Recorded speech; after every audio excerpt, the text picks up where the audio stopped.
Sesini işitdiysen, çıtır. Aha. Terenge. DP yok. Oh, yine. Kaç bıçak almayın?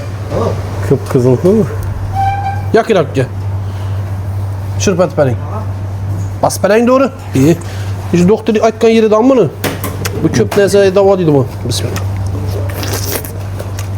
Şirerli. Uğra bıçak yüzünde uğra her şeyken onu. Evet. 9.000 kilosu. Bazıları 10.000'miş. 24'ü 7. Başlık gelin. Yok. Vallahi gelin.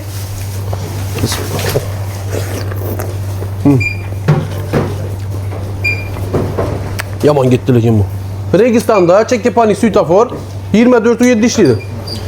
Öyde indi biyim görüyen bolsa yandakistan çıkar berele derim.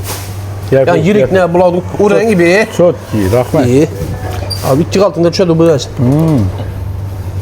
Bunun temini göres mi? Kesin. Buramız. Şu ortasını yiyelim onu. Ne oldu? İbanlı şahitle yiyelim onu. Hem benim azarlı.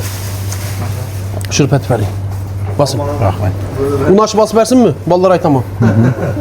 Dastapkiye ne balıgın? Grill. Kolası, polası emmez içinde 75 son mu? 75 mindən. Dastapkiye grill var. Soğusam kolası içinde.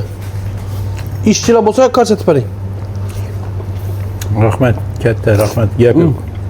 Sen baş burata soğunu Zor. vereyim. Haroza gep yok. Zakon ne? Indi bu melli zordan mı? Haru zor.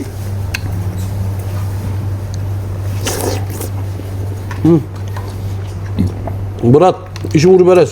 Sokun anam. Tamam. Vur benim. Kaç et benim? Haruz'un kirası 9.000 som. Hazırca. şireli. Bu böreğin yavunun son gün aslan baka çok para verdi. Bola mı? Görünen bir bölüp verin ma.